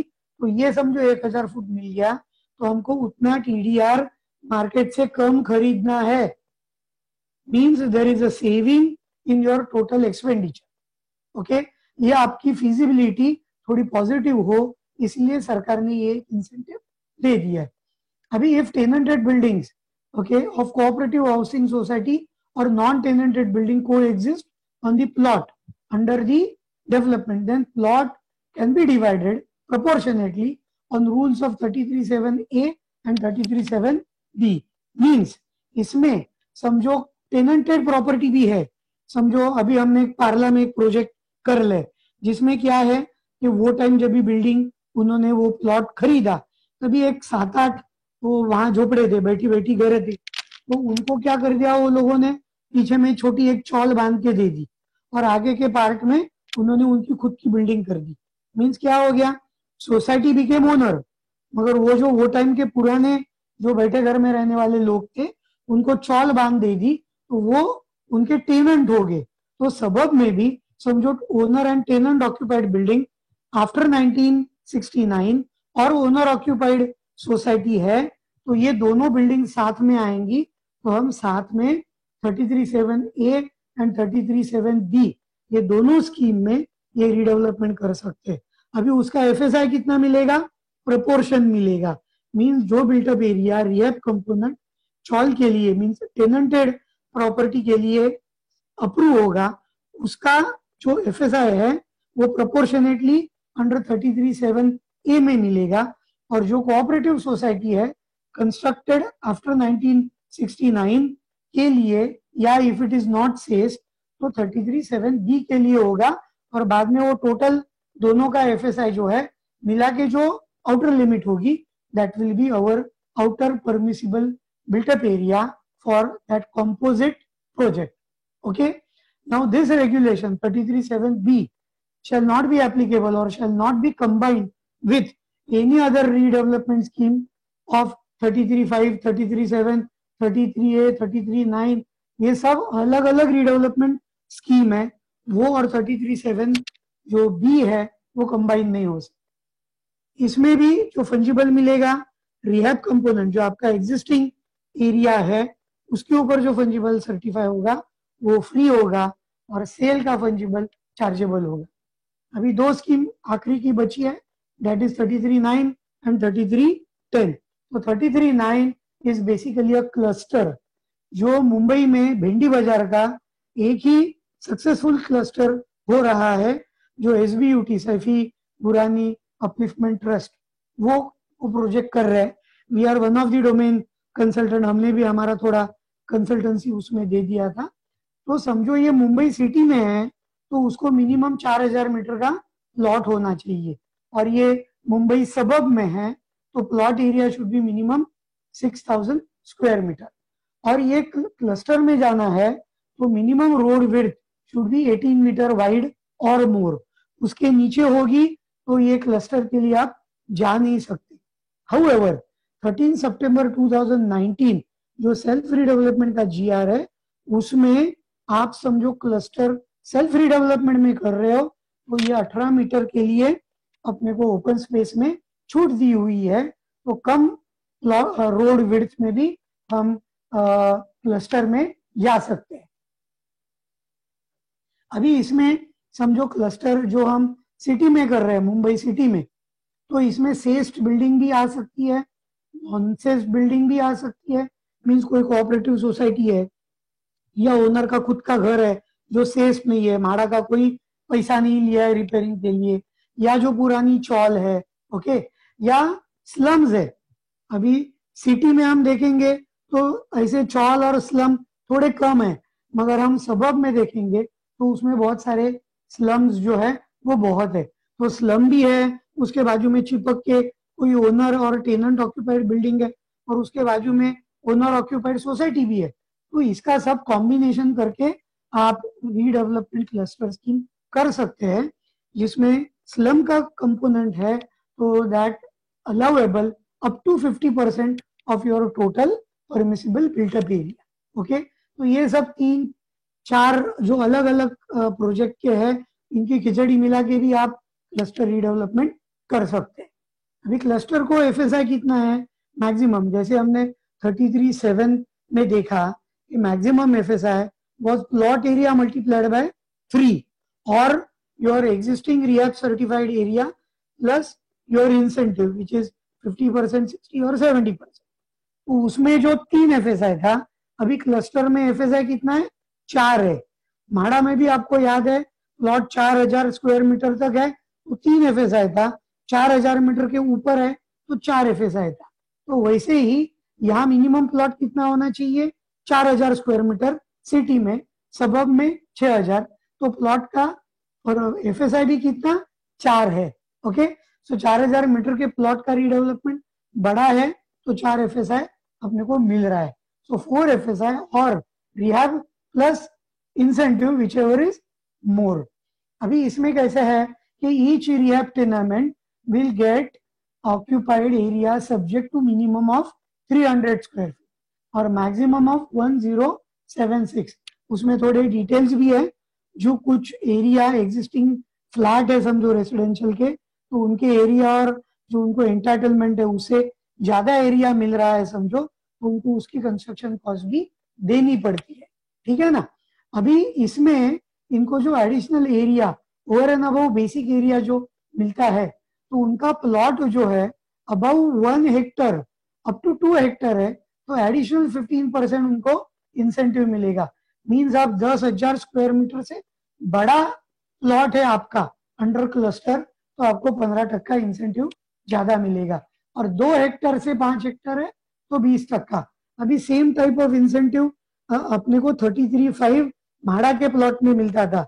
Means government का एक इंटेंशन है कि आप ज्यादा प्लॉट साथ में आ जाओ, बड़े प्लॉट का रीडेवलपमेंट करो तो प्लानिंग अच्छा बैठेगा, वो जो आपका नेबरहुड बनेगा, जो आपकी कॉलोनी बनेगी अच्छी होगी, तो छोटे छोटे बिल्डिंग नहीं बनेंगे तो अच्छे बड़े बिल्डिंग बने, इसके लिए सरकार ने ये इंसेंटिव दे दिया है। अभी इसका बेसिक एंटाइटलमेंट कैसा होगा, so basic carpet area plus additional entitlement if any as per the plot size जो मैंने आपको ऊपर बताया, तो उसकी टोटल और उसके ऊपर 20% वॉल एरिया ऐड करेंगे to work out their built up area, तो that will be certified as rehab component. अभी ये रिहैब कंपोनेंट पे जो फंजिबल मिलेगा वो फ्री रहेगा, सेल के ऊपर मिलने वाला फंजिबल जो है वो चार्जेबल रहेगा। रिहैब कंपोनेंट जो एग्जिस्टिंग बिल्टअप पे जो अपने को फंजिबल मिलता है, it can not be transferred to sale component, तो बिल्डर आपका वो फंजिबल बेच नहीं सकता है। ओके, दूसरी चीज, अभी ये जो रिहैब कंपोनेंट हो गया, अभी बिल्डर को बेचने को इंसेंटिव कितना मिलेगा, now it is the same concept like MHADA 33.5 project. Okay, इसमें भी सेम रेशो है, basic ratio LR divided by RC। जो क्लस्टर आप कर रहे हो इधर इनटू मुंबई आइलैंड सिटी और बाहर, तो इसमें land rate divided by construction rate करेंगे, तो जो आपका रेशो आएगा तो राइट साइड टेबल में दिया है सबसे नीचे अप टू 2, तो रिहैब कंपोनेंट पे 85% ये इंसेंटिव मिलेगा डेवलपर को। ओके, और if the ratio is 2 to 4 उसको 75% मिलेगा for the plots between 4000 square metre to 10,000 square metre. यदि प्लॉट बड़ा होता है तो दोनों इंसेंटिव ज्यादा है। ओके, अभी 2 का रेशो आ गया नीचे, सबसे नीचे का लाइन देखेंगे तो first category of plot 85%, plot आपका समझो बड़ा है इन 10,000 स्क्वायर मीटर के ऊपर, 1 हेक्टर के ऊपर, तो आपको 90% मिलेगा। ओके, तो जितना प्लॉट बड़ा उतना इंसेंटिव ज्यादा है। अभी ये वापस 4 एफएसआई इज अपर कैप। अभी 4 एफएसआई में से आप रिहैब कंपोनेंट माइनस करो, आप ये जो इंसेंटिव डेवलपर को मिला है वो माइनस करो, उसके बाद जो एफएसआई बचेगा that will be again shared between the developer and MHADA.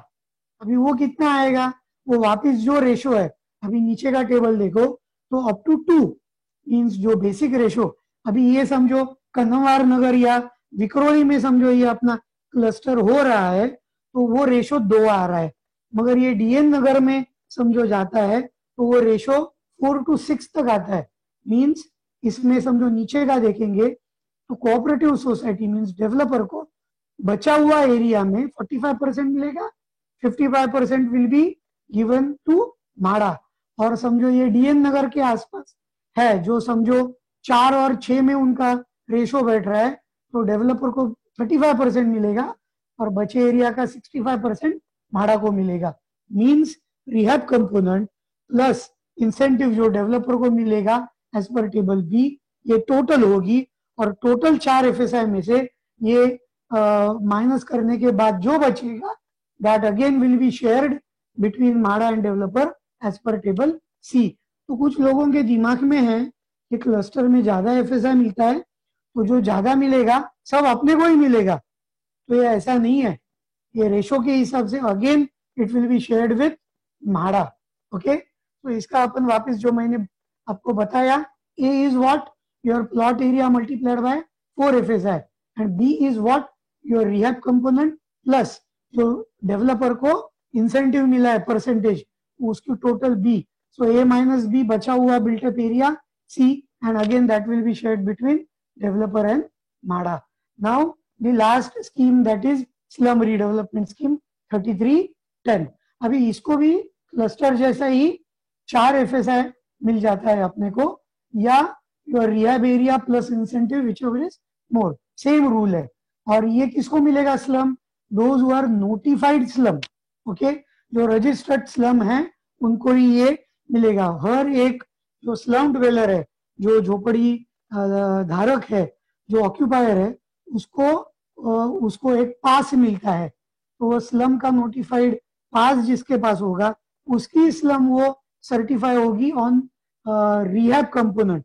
जो सर्टिफाई नहीं होगी तो वो उसका इंसेंटिव डेवलपर को कम मिलेगा, तो डेवलपर को ये अपने जेब से उनको देना पड़ेगा। ओके, जनरली डेंसिटी ऑफ ये जो है पर हेक्टर 650 मीन्स 10,000 स्क्वायर मीटर का प्लॉट है तो उसके ऊपर 650 झोपड़े हैं।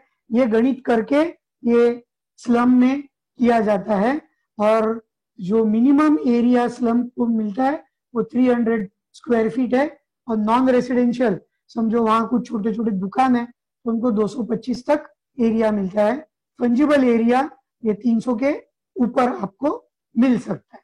ओके, और जो हॉटमेन डिवेलर्स है वो एसआरए।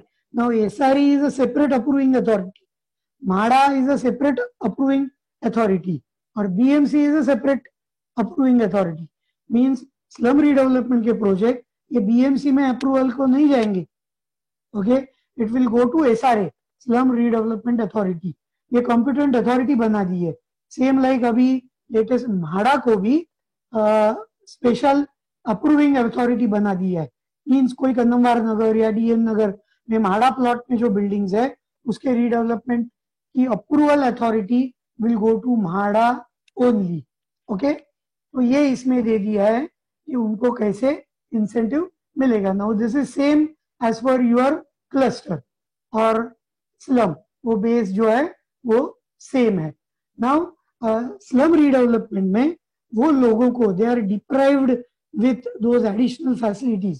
सो जितनी आपकी जो डेंसिटी है, जैसे 650 स्लम यूनिट्स है पर हेक्टर, उस हिसाब से आपको additional facility free of FSI मिलती है, जिसमें आंगनवाड़ी है और इमीडिएटली अभी अपने गृह निर्माण मंत्री है उन्होंने बोला है कि हर एक स्लम रीडेवलपमेंट प्रोजेक्ट में एक हेल्थ सेंटर होना चाहिए। क्योंकि आज हमने देखा अनफॉर्चुनेटली स्लम में कोविड ये कोरोना का प्रॉब्लम ज्यादा है। क्यों? क्योंकि वो स्लम्स जो है सब झोपड़े चिपक चिपक के है, उनमें घर में जाने को खाली 2-2 2.5 फुट के रास्ते हैं, 3-3 फुट के रास्ते हैं, इसलिए वो घुटन पैदा होती है उनके घर में, तो लोग उठ के बाहर आके बैठ जाते हैं, तो सोशल डिस्टेंसिंग मेंटेन नहीं होता। इसके लिए वहाँ उनके जो मेडिकल जो प्रॉब्लम्स है उनको केयर करने के लिए हेल्थ सेंटर एक अलाउ किया है। इसमें एक छोटा कम्युनिटी हॉल, समाज मंदिर, जिम्नाशियम, फिटनेस सेंटर, बालवाड़ी, वुमेन एंटरप्रेन्योरशिप सेंटर, युवा केंद्र, ऐसे अलग अलग नाम है। बट सम जैसे आपकी डेंसिटी है और नंबर ऑफ आपके स्लम ड्वेलर्स है, डिपेंडिंग ऑन जैसे नंबर बढ़ता है ये एडिशनल फैसिलिटी आपको मिलती रहती है। Okay, so if due to any constraint, अपना प्लॉट छोटा है और उसमें वो फनेल में आ रहा है, समझो जो एविएशन जोन है, ये जो फ्लाइट अपने उड़ती है तो कुर्ला या बांग पार्ला और वो एरिया में, विक्रोली एरिया में, तो जो बचा हुआ एफएसआई जो आप आपके प्लॉट में कंज्यूम नहीं कर सकते, वो एफएसआई आप टीडीआर के हैसियत से आप बाहर बेच सकते हो।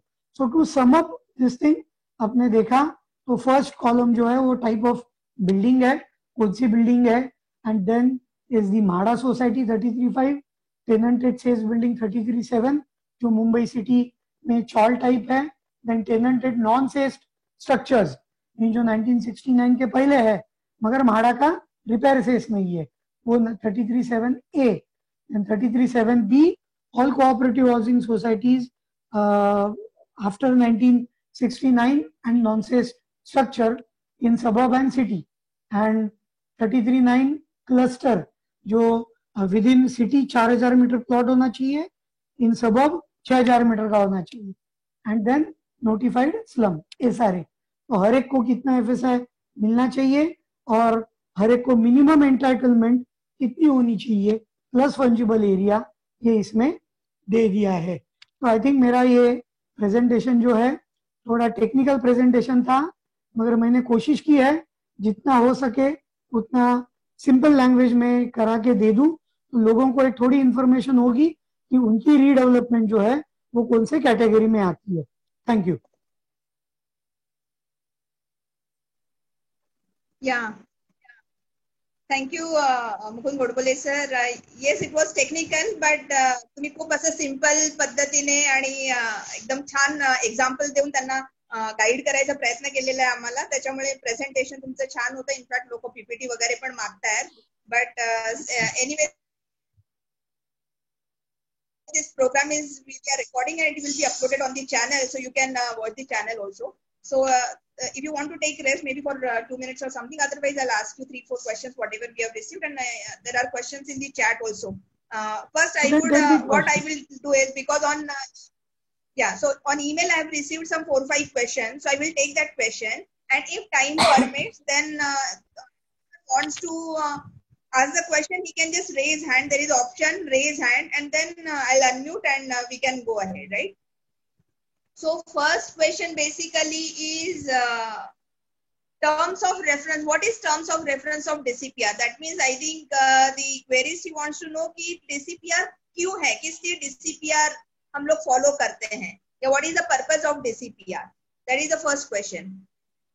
ये DCPR जैसे मैंने बोला development control and promotion regulation. Okay, जैसे मुंबई सिटी में हमने देखा है कि अलग अलग इलाके हैं। मुंबई सिटी जो मैंने बोला जहाँ रिक्शा नहीं आती फॉर इजी अंडरस्टैंडिंग, और जहाँ रिक्शा है तो ईस्टर्न सबब, वेस्टर्न सबब। दूसरी चीज है कि जैसे BRC के नजदीक का एरिया या मारवे मलाड जो समुद्र के सम रिस्ट्रिक्टेड एरिया था, तो वो एरिया में रीडेवलपमेंट जो कैसे हमको डेवलप करना है, मीन्स मुंबई की प्रगति कैसे होगी, मुंबई की प्रोग्रेस कैसे होगी, ये तय करने के लिए ये नियम जो है ये कॉरपोरेशन ने बनाए हुए हैं, और इसको मुंबई DCPR 2034 बोलते हैं। और इसमें DP प्लान होता है जिसको डेवलपमेंट प्लान बोलते हैं। जैसे मैंने बताया कि हर एक लोकेलिटी में हमको इंफ्रास्ट्रक्चर, सिविक फैसिलिटी होनी जरूरी होती है। जैसे मैं दादर में रहता हूँ, तो मेरे इलाके में हमको एक पुलिस स्टेशन चाहिए, हमको एक आरोग्य केंद्र चाहिए, एक स्कूल चाहिए, हॉस्पिटल चाहिए, गार्डन चाहिए, शिवाजी पार्क जैसा मैदान चाहिए। अभी कुछ कुछ जगह में सबब में देखेंगे तो जो प्लान सबब है थोड़ा, तो उसमें अच्छी फैसिलिटीज है। ओके, मगर सिटीज में देखेंगे हम, मुंबई सिटी में, तो मुंबई सिटी में इट इज ऑब्जर्व कि मुंबई सिटी वाज प्लान्ड और डेवलप्ड बाय ब्रिटिशर्स। तो उसमें बड़े बड़े गार्डन्स है, मीन्स आप देखो आजाद मैदान है, क्रॉस मैदान है, कुपरेज मैदान है, there are so many green spaces and playgrounds. So that ratio is even higher than your suburb. मगर उसमें जो ब्रिटिशर ने जो फैसिलिटीज डेवलप की थी उसके बाद ज्यादा फैसिलिटीज डेवलप हुई नहीं थी। तो आगे चल के जब भी और रीडेवलपमेंट होगी, ज्यादा एफएसआई आएगा, तो वही बिल्डिंग में आज 25 जन है, कल 50 जन आएंगे, तो एग्जिस्टिंग फैसिलिटी पे प्रेशर आएगा। So we have to develop more facility. इसके लिए ये सब नियम है।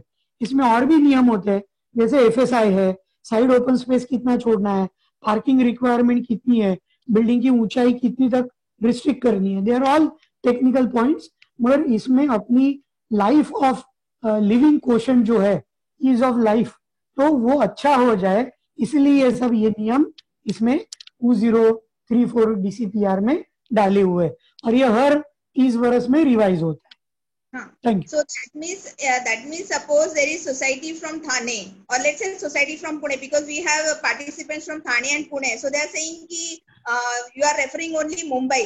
So what about Pune or what about Thane? So on that, what is your answer, sir?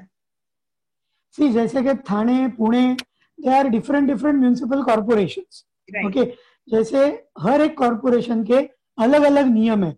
अभी हम we were restricting only to Mumbai area, Mumbai municipal corporation.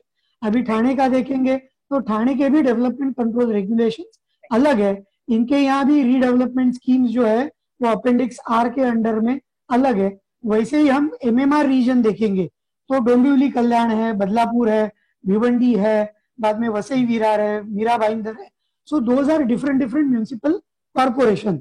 अभी आपको इसमें और थोड़ी इंफॉर्मेशन दे दूं कि ये अलग अलग होने के वजह से जो कंफ्यूजन आता है तो वो कंफ्यूजन ना हो, इसीलिए ये एमएमआर रीजन में मुंबई और नवी मुंबई छोड़ के जितने भी कॉर्पोरेशन है वो कॉर्पोरेशन के डेवलपमेंट कंट्रोल रेगुलेशन ये एक समान हो जावे, इसीलिए कॉमन डीसीआर जो लास्ट देवेंद्र फडणवीस की सरकार थी, बीजेपी लेड युति सरकार, उन्होंने ये सब नियम लाए थे जिसके ऊपर सजेशन ऑब्जेक्शन भी हो गए and they are about to approve. Means हमने तो सुना है कि इंटरनली वो अप्रूव हो चुका है, मगर इलेक्शन के बाद आना था, मगर अभी ये कोविड के प्रॉब्लम से आया नहीं है।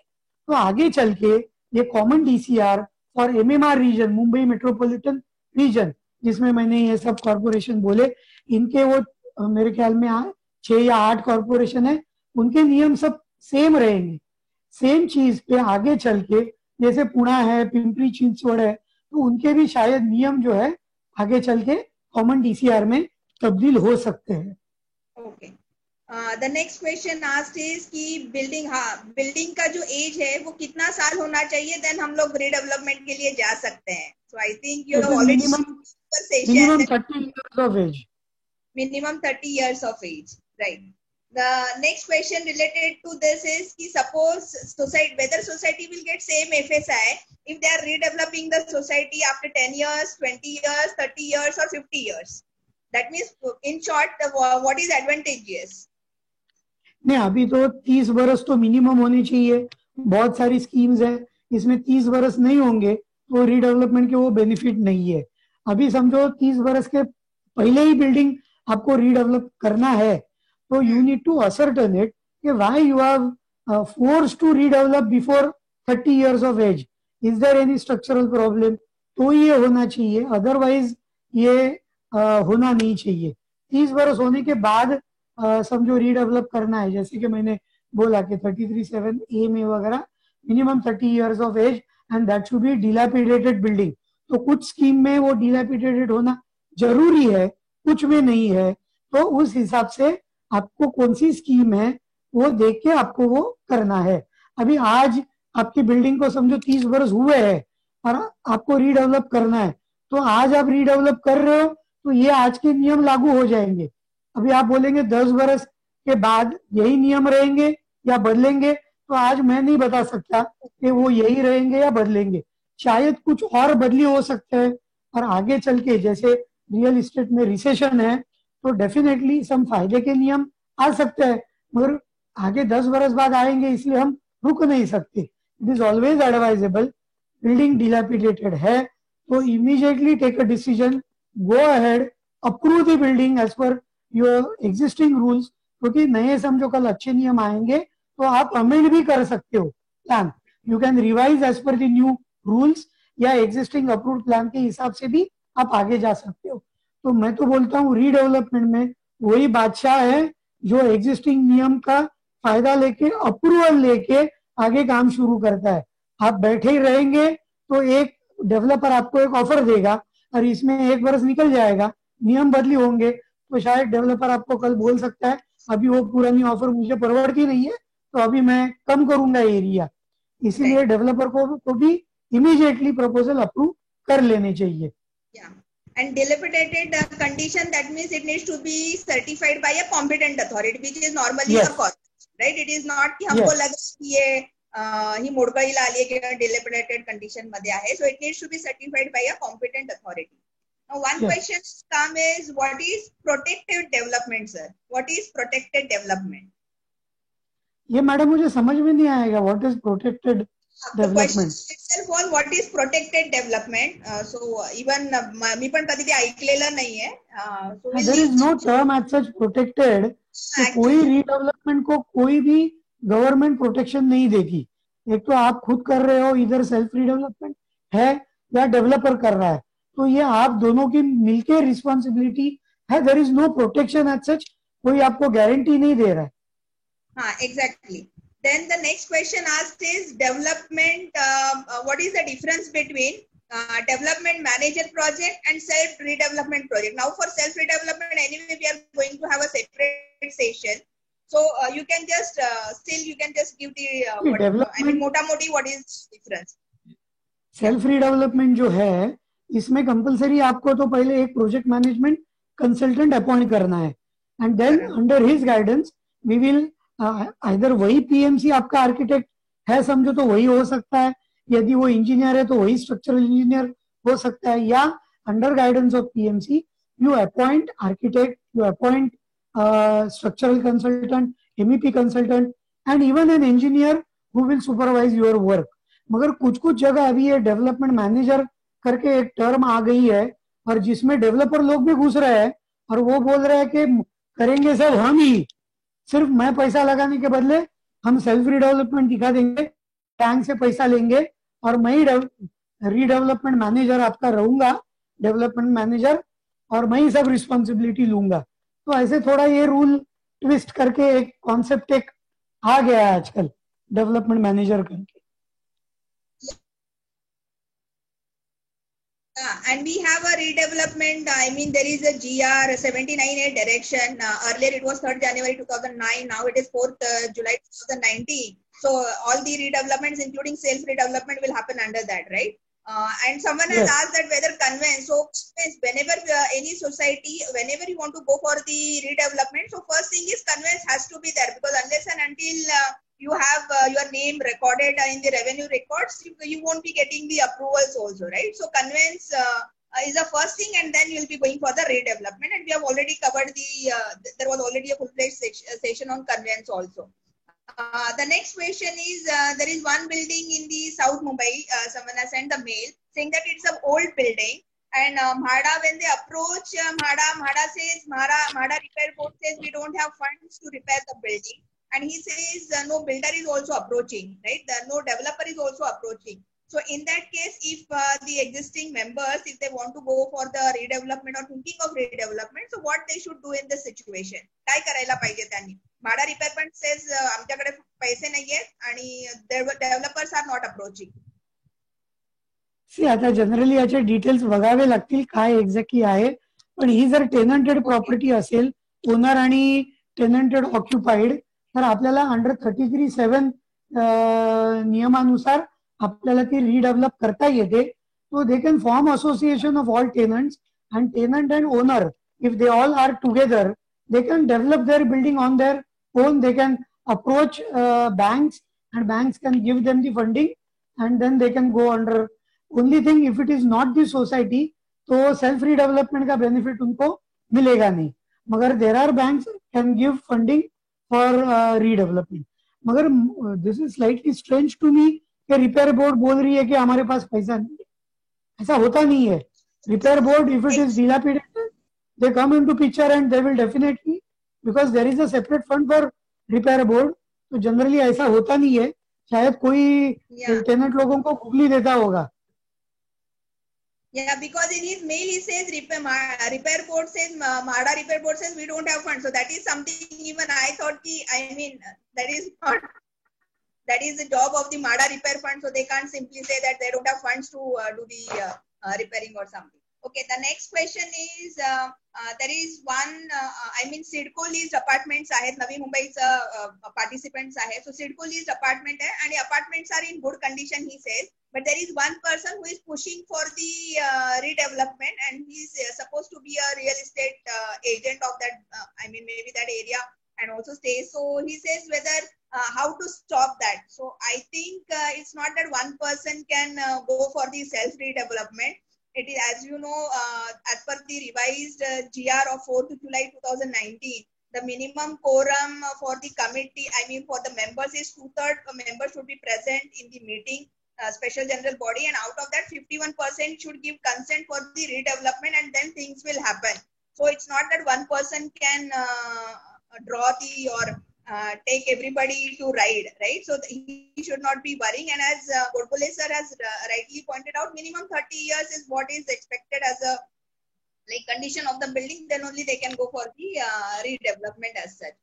देन एक विले पार्ले वरून आपले एक पार्टिसिपंट्स आहेत, सर त्यांनी चॅट मध्ये असं सांगितलंय की इन केस ऑफ विले पार्ले जिथे एव्हिएशनचे आपले हे आहेत लिमिट आहे, राईट, एव्हिएशन अथॉरिटीजचं, किंवा 9 मीटर रोड नाहीये इन विले पार्ले, असं खूप छोट्या छोट्या गल्ल्या आहेत, लेन्स आहेत. So how to go for the redevelopment as such?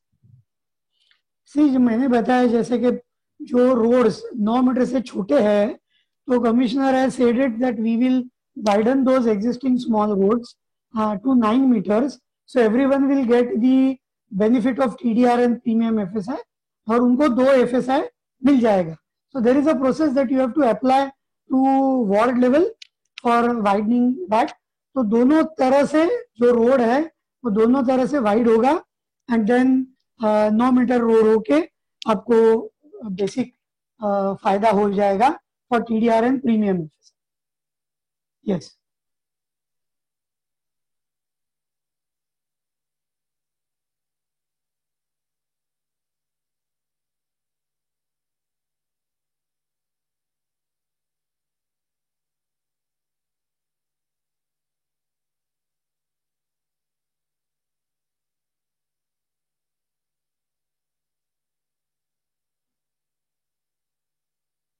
Madam, am I audible?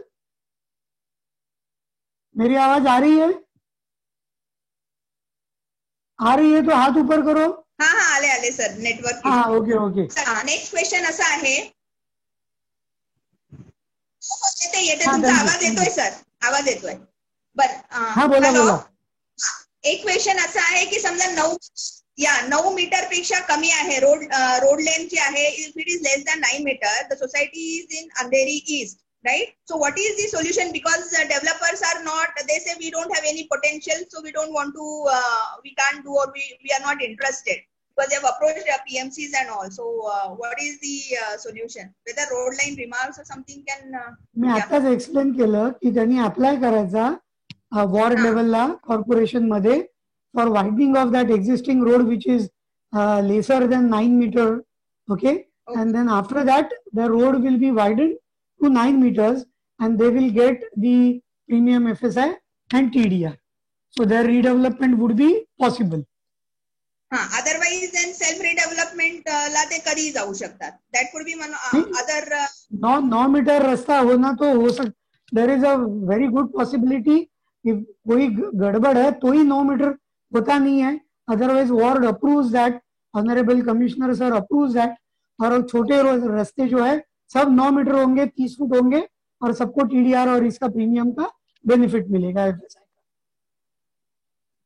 Okay, Manoj पुरोहित आपका क्वेश्चन पूछिए सर. मैंने आपको अनम्यूट करने के लिए किया है. मनोज पुरोहित.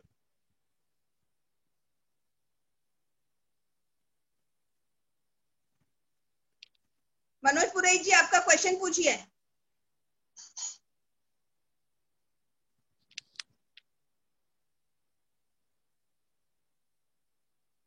प्रदीप घाट. हाँ प्रदीप घाट. Ask your question. हॅलो, नमस्कार मॅडम, ऐकायला येतं का? हा बोला बोला. हा सर, माझा आवाज येतो मॅडम? हो येतोय सर, येतोय. प्रश्न विचारा. मी प्रश्न विचारला होता ना, प्रोटेक्टेड डेव्हलपमेंट. तर तो काय माहितीये माझा प्रश्न, तर तो DCPR मध्ये आहे.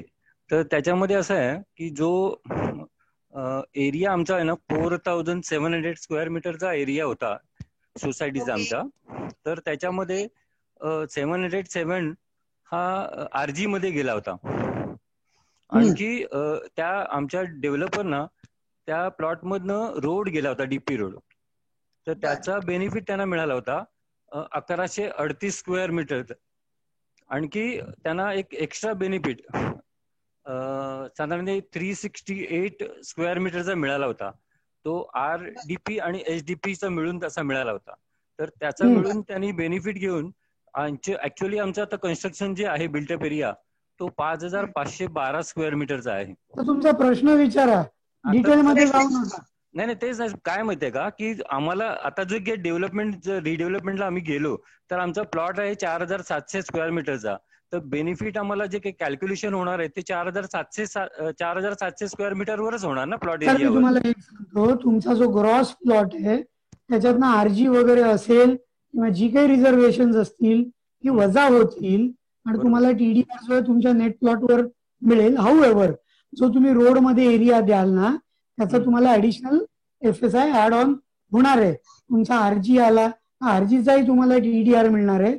जेव्हा तुम्ही इमारत रिडेव्हलप कराल तेव्हा तेवढा TDR तुम्हाला कमी विकत घ्यायला लागेल. सो इंडिव्हिज्युअल केस आहे, ती इंडिव्हिज्युअलीच बघावी लागेल. पण असं काही नाही की ते RG आहे आणि हे आहे किंवा काय गार्डनचं रिझर्वेशन आहे म्हणून तुमचं होणार नाही असं नाहीये. पण डेफिनेटली थोडं पोटेन्शियल कमी होतं due to all those deductions असं आहे. हा नाही सर, बरोबर आहे. फक्त मला काय कन्फर्म करायचं होतं की 5512 स्क्वेअर मीटरचं जो आमचं काम झालेलं आहे इंडिव्हिज्युअल असं नाही घेऊ शकत. तुम्हाला मी नंतर ऑफिशियली रिस्पॉन्ड करते. आपण दुसरा प्रश्न घेऊया. शायना मुकादम. या thank you. Shaina, you asked something on the chat, so please ask your question. Shaina Mukadam. Yeah, thank you. And God bole sir ji. It's a general question. In redevelopment, the common area will be divided in the carpet area proportion or equally divided by all the tenements? It will be proportioned on pro rata basis. Okay, thank you, sir. Yeah. Thank you. या विश्वास मेहेंदळेंचा काही प्रश्न आहे मला वाटतं. विश्वास Mehendale sir, तुमचा प्रश्न विचारा.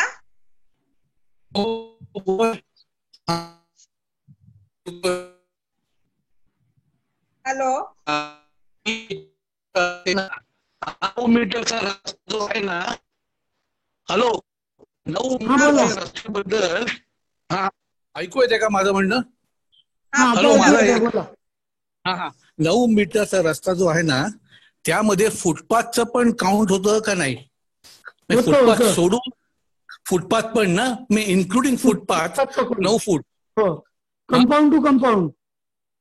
Compound to compound. हा, म्हणजे बाहेरचा फुटपाथ जर का 4 फुटाचा असला तर त्याच्यामध्ये रोड विड्थ मध्ये तो येईल ना.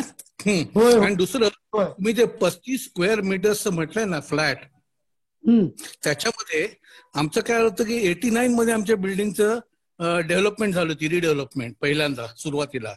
आता 30 वर्ष झाली त्यामुळे आता प्रश्न नाहीये.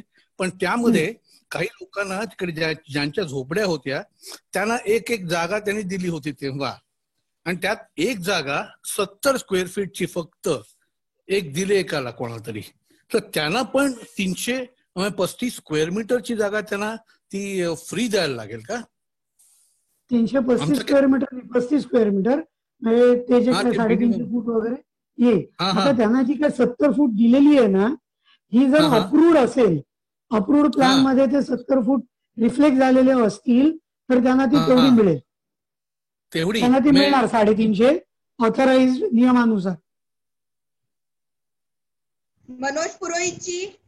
मनोज पुरोहित जी, आपका क्वेश्चन पूछिए. This is the last question we are taking. Manoj Purohit जी.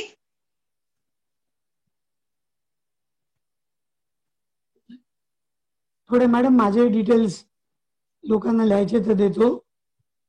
हाँ ठीक है सर. एक मिनिट, एक प्रश्न घेऊया. मिस्टर राव कोणीतरी प्रश्न विचारतात. Mister Rao, ask your question quickly.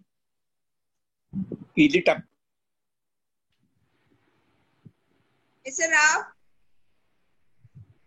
त्यांना अनम्यूट करा मॅडम. नाही केलेलं आहे, ऑलरेडी केलं मी त्यांना unmute. Mister Rao.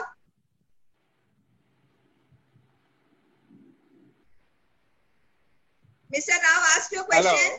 Is it Yeah, ask your question. Govandi area? Yeah. Govandi also. Okay. What about Navi Mumbai?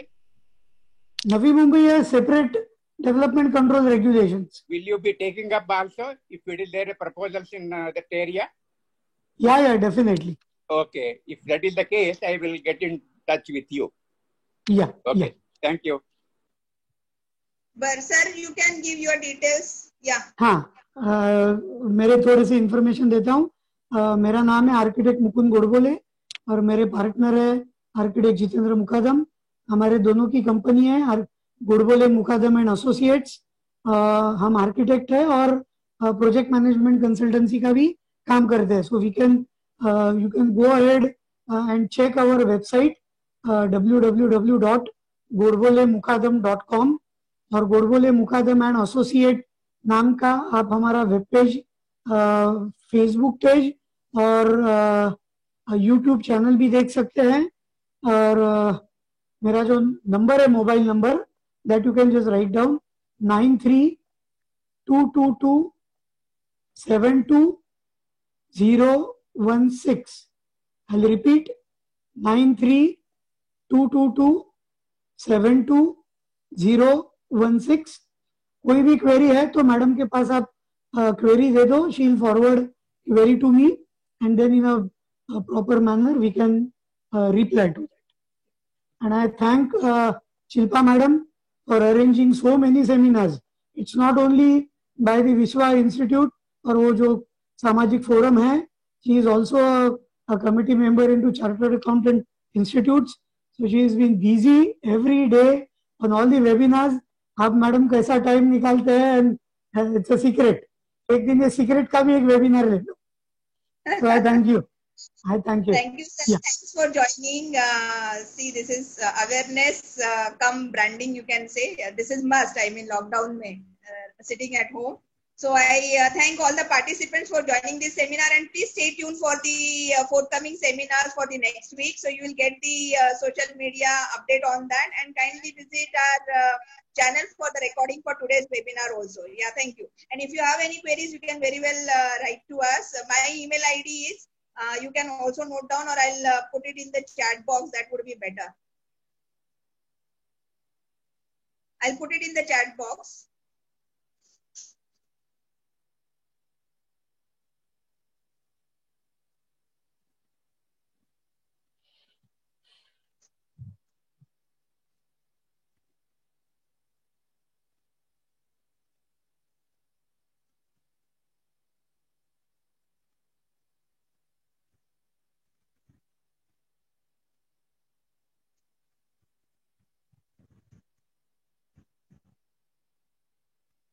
So the email ID where you can get back to us maybe on your conveyance matter, redevelopment matter, your society related any issue, formation, handover, takeover, your litigation matters, you can very well get back to me on ssca28@rediffmail.com, SS Shilpa Shingare, ssca28@rediffmail.com, and the other email ID is admin@cashilpashingare.in.